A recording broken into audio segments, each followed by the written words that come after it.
Now we be the voice that got talk true. For the land we done they so for silence too. Hello my people, we don't come back once again for Voices of Vigilance, your weekly review of the loudest and the boldest active voices for Nigeria. Yes, this show now where we they bring you all the opinions, the protests and perspective from activists and active citizens where they happen for Nigeria. Yes, instead of you to the waka up and down for inside the internet, they search for them. We they gather all of them for you here every week. You're welcome once again.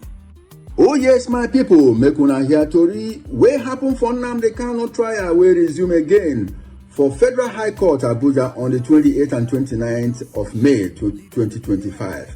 Yes, this time the federal government bring their third witness, will be one DSS officer wey don serve there for the past 26 years. As they question the DSS officer, Nnamdi Kanu talk for inside court say all the things where the DSS officer they use against him. Say now waiting there force and make it right. Say quick in no taking clear eye, right those things. He say they no even allow making a carrying lawyer follow body for that interrogation. And say one DSS officer where they call Mr. Brown even threaten say if he no right waiting they want, say they no go allow him come out from that prison. Nnamdi Kanu talk say even when he knows they bleed, say DSS doctor want them say make un allow this man make he go outside go bring small air, make this thing for stop. But they say quick say they no go allow him until he incorporate with them. DSS and government lawyer deny all those things, say Nnamdi Kanu they lie, and them even claim say they have video evidence to show say no be true where Nnamdi Kanu they talk. Say nobody force him.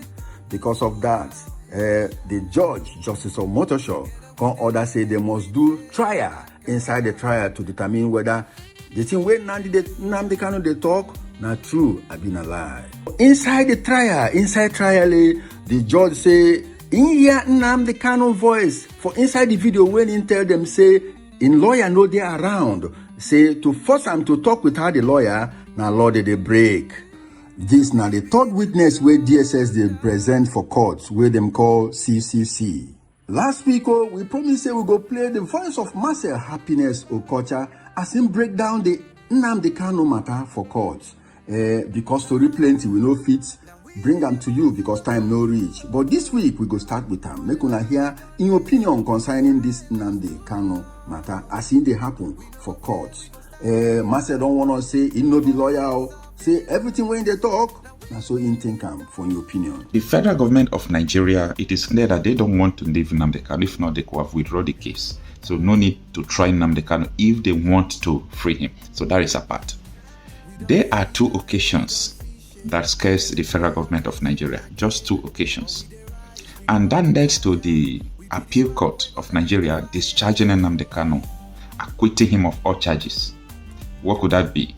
Number one is that Nnamdi Kanu did not jump bail. According to the Supreme Court judgment, according to the appeal court judgment, he fled for his life because the military invaded his house and they killed so many people. This is established, okay? That is number one.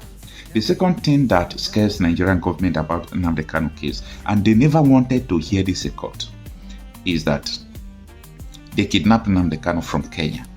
So, there was a question that was put before the DSS witness BBB in the cross-examination of yesterday. And as you can see, what Premium Time published, that is just the issue that happened, that transpired yesterday. They asked this man, how did you people brought Nnamdi Kanu into the country? He denied that the Department of State Service did not do that. Malami, the former Attorney General of the Federation, lied that it was the DSS that brought him into the country before, everything started escalating and they started denying. Now the question is, who brought Nnamdi Kanu into the country? Then if you don't know, who handed it over to you? Are you going to say you don't know who handed it over to you? Then, if someone handed it over to you, who is that person? So who kidnapped this man to bringing him into the country? Because it's either you believe it or not, Supreme Court has ruled about how he escaped for his life, that he did not jump bail. Then, how were you able to kidnap and brought this man into the country? Now, DSS denied that they did not arrest Nnamdi Kanu, they did not kidnap him, it has nothing to do with external or foreign affairs, something, that it was internal issues in Nigeria that they react to. Now, there is what they call persona non grata. That is someone that is not acceptable, someone that is not admissible, someone that is not supposed to be there, someone that is not acceptable in a process. It's called persona non grata. It's a legal term coined out from Latin word, someone that is not granted permission. So what will happen if court declared Nnamdi Kanu as persona non grata in this process? Because this is where the issue gets interesting. This is what the federal government have been running away from. How were you able to kidnap someone and brought him into the country? Mind you, the Interpol denied it in a video on AIT interview. They deny that they don't have hands in bringing Nnamdi Kanu into the country, that anything that happened about Nnamdi Kanu was illegal. So who brought him into the country? This has been the fear of the federal government right from time. So they don't want to hear anybody asking them such question. And I love what Erokoro SAN, that was the leader of the defense team yesterday. Erokoro SAN now have to present record judgment. Try to follow this. Erokoro, the defense team leader of Nnamdi Kanu yesterday, presented record judgment. And what the record judgment said was, number one, from Abia, from Enugu, and from Ebonyi State, 3 court judgments. And they stated, and I'm talking about federal high courts, they have the same jurisdiction with this federal high court in Abuja. So they stated, number one, that Nnamdi Kanu don't have business being in detention. That detention and the kidnap of Nnamdi Kanu is illegal. So court has declared it illegal already. And Justice James Omotosho has admitted this.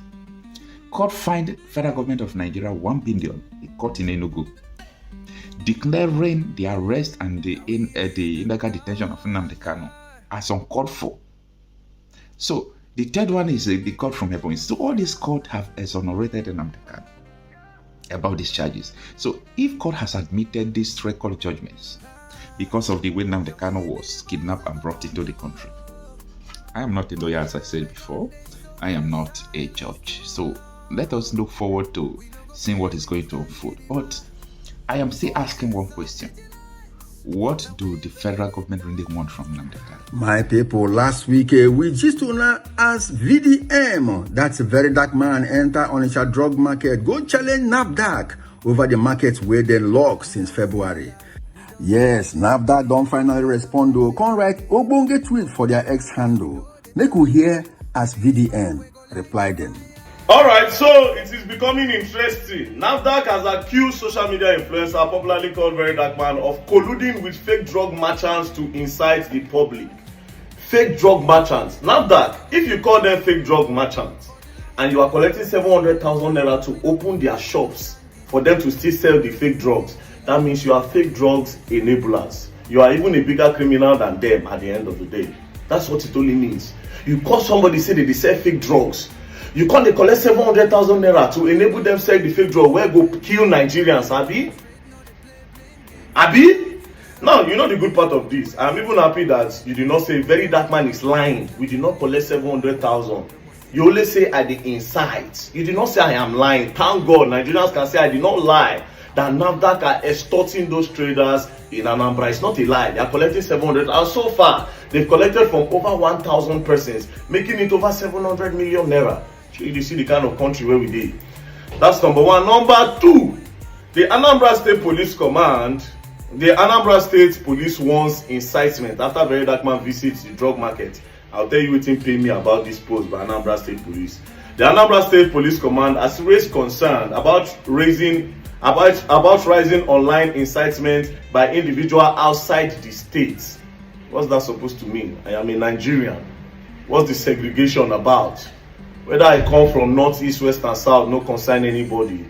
They are being extorted. I talk, I get the platform, I talk. NAFDAC needs to stop that. The police should investigate NAFDAC. Why are they extorting the people? And it is criminal. That you will see something, according to you, you will see something where you go buy a lot of Nigerians and you go collect money and you will let the thing happen. If you see people where they sell fake drugs, I don't have a problem with that. You arrest them, you prosecute them. Fake drug is bad. It endangers a lot of people. But don't enable them. Don't collect money from them. It is wrong. So I am happy. Say NAFDAC knows, oh, VeryDarkMan is lying. We did not collect any money. So I'm using this medium to call on the authorities to do the right thing. And again, I am not inciting them to protest. I am telling them to stand up for their rights. Because their rights is being stamped on. They should stand up for their rights. Because how you go just come they collect money from people like that. Even people will say you lock their shop, a lot of their products go don't expire inside that shop. They don't go fit sell again. Some of them will have to cancel those products. And we get government for this country. What in the FCC they do? EFCC, come on, investigate these people. This is fraud. This is financial crime. For crying out loud. Now I am calling on Nigerians. May they put mouths for this thing. I no go here. You people don't understand what's coming. Very soon now, prices of things now go. Price of drugs go expensive. Your grandmama, your relative where they dey village. Now when you go understand, when Panadol go turn 15, 20, 30,000 naira, you go clear because you don't expect NAFDAC to extort these people and they don't look for a way to make their money back. They go double the price of medicines for markets. It's not about saying, oh, VeryDarkMan doesn't talk. It goes beyond that. Even all these guests, one of they easily buy posting or two. You know, go mind. The guy go pour him inside. You know, care. You go not use posting or two. Posting not go increase. You go carry belle. Condom self go up. Infection and infection drug. You see how the price of augmentin skyrocketed. You see the way the price of Panadol skyrocketed.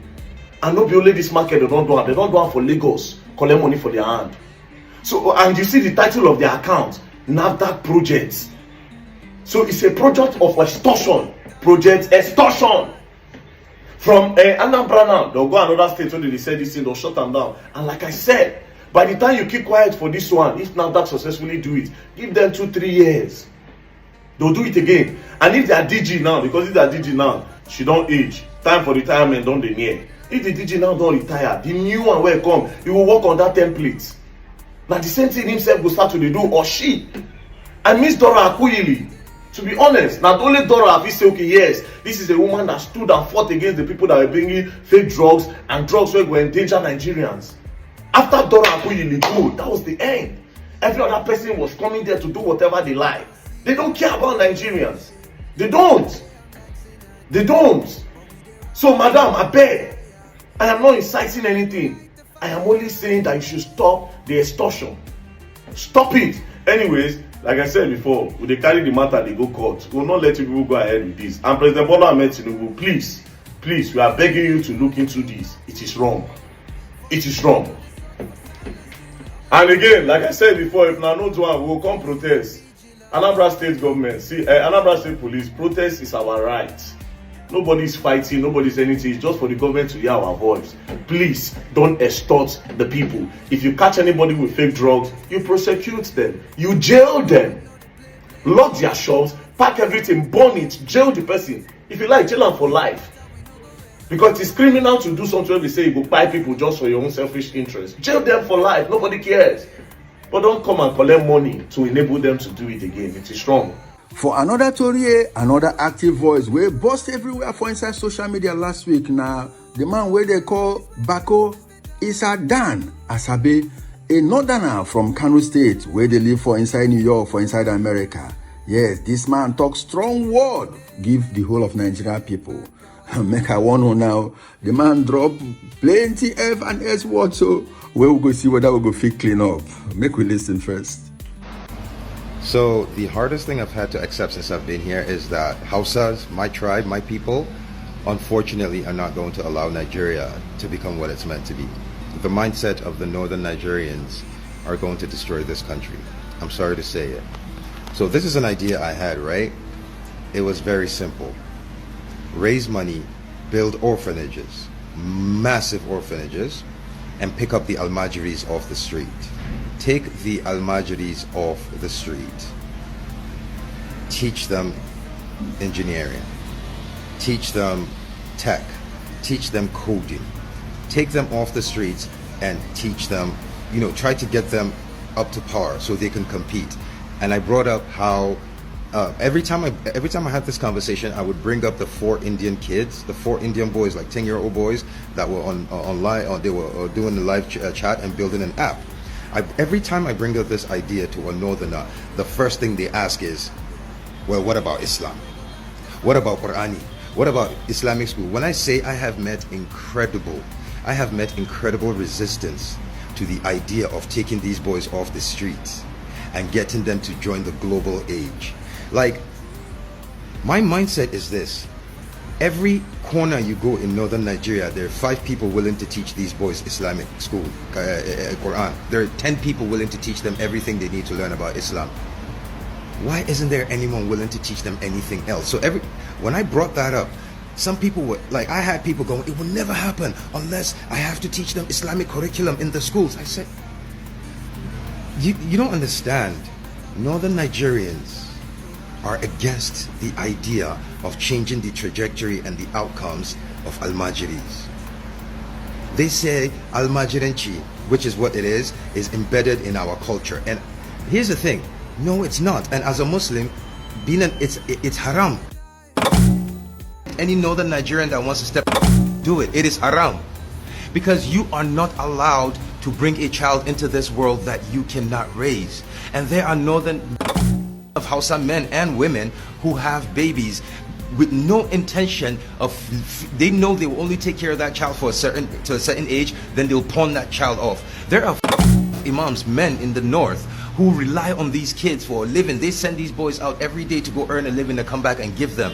I thought of an idea that, look, we need to find a way to raise money, build orphanages, teach these boys tech, teach them engineering, teach them robotics, let them compete with the global populace. And every time I bring this up, everyone wants to argue with me. They say it's not going to. They are vehemently against this. So I need you to understand, I need to ask you, how will Nigeria compete with the likes of Ghana, South Africa, Malaysia, Singapore, Indonesia, when the northern Nigeria is part of Nigeria? The most I'm going to have to say as a Hausa man is, for Nigeria to advance, they have to get rid of Hausa.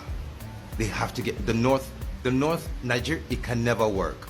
Yes, what do you think about Bako's matter? Yes, I beg, make you share your thoughts for inside comment section. Peter Aka, the man wey they call Randy Peter, still drop plenty basketballs for online for inside last week concerning this electoral reform matter. Yes, that one na him own. He get people where they discourage him, but the guy no even send at all. The video where catch eye plenty for last week. Now the one where in the question the National Peace Committee. I know say you know who they be. The one where Bishop Hassan Kuka they inside. Make we listen. Okay, Nigerians, today my message is to the National Peace Committee. For this our 30 days countdown for electoral reform. For those of you now no National Peace Committee, now that committee where they organize National Peace Accord, where before election they go gather all the top political presidential aspirants, make they sign documents to agree say they stand for peace, and whatever is the outcome of the election, they will accept it and congratulate the winner. The convener of National Peace Accord is my Lord Bishop, the Bishop of Sokoto Diocese, Bishop Matthew Hassan Koka. The chairman is the former military head of state, General Abdul Salam Alhaji Abubakar. They get other members, including Mr. Femi Otedola, Aliko Dangote, Professor Ameze Gobadia, retired Commodore Ebitu Okiwe, Mr. John Momo, the owner of Channels TV, and many other people, including retired General Martin Luther Agwai, and many other Nigerians. Please, I beg you, our fathers, Mr. Bishop Matthew Hassan Kuka, your lordship, sir. You are a man, you are a religious leader, and you have always used your position to stand for truth and justice and fairness. What exactly is the purpose of the National Peace Committee? Is it to help us to build an electoral process that is credible, to see that elections be free, fair, and credible and peaceful? Or it is to force political actors to come sign documents? At the end of the day, the party in power or some of the actors no go play by the rules. There go be brazen rigging of the election. We go see criminality for the election, but because everybody don't sign peace accord, we're supposed to keep quiet and allow that criminality to go on. Is it not also the job of the National Peace Committee to ensure that the process through which the election is conducted is seen and adjudged to be free, fair, credible, and peaceful? We know if we talk say the election of 2023 was free, fair, credible, and peaceful. Taking the words of one of the AU observing team who come to observe that election, they say what we came to do in Nigeria was not election monitoring. It was a crime watch. Your Lordship, a crime watch. And now the thing, that is what we are holding people to come and sign a peace accord for. When we know in our hearts that some of those political actors will not play by the rules. Nobody, I am not an advocate of violence or crime or criminality. I pursue peace and I maintain peace in everything that I do. But my Lord, Mr. Chairman, there is no peace that can exist within justice. We must allow peace to reign through a just and fair process. Unless the peace we are looking for is the peace of the graveyard. How can we have peace with this level of injustice? Out of 93 million registered voters according to INEC, 89 million collected PVC, but less than 30 million came out to vote. Why are Nigerians not interested in the process? Rivers State 2015, Jonathan versus Buhari, Jonathan won with 1.4 million. 2019, Atiku versus Buhari, Atiku won with 473,000.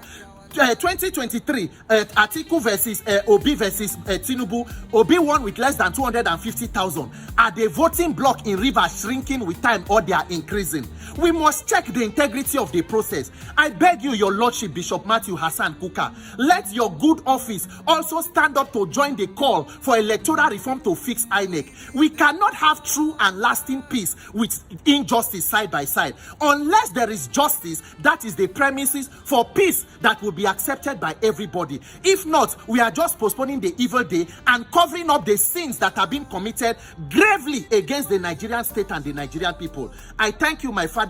We hope that your voices and this our message will get to you clear. May God bless Nigeria. My name is Peter. My people, Nigeria. For another Torie, another active voice don't cry for help for inside Imo State. Him name na Onyejekwe Kele Davis. That man don't cry, say Fulani herdsmen allegedly don't carry enter for inside their village, come spoil something.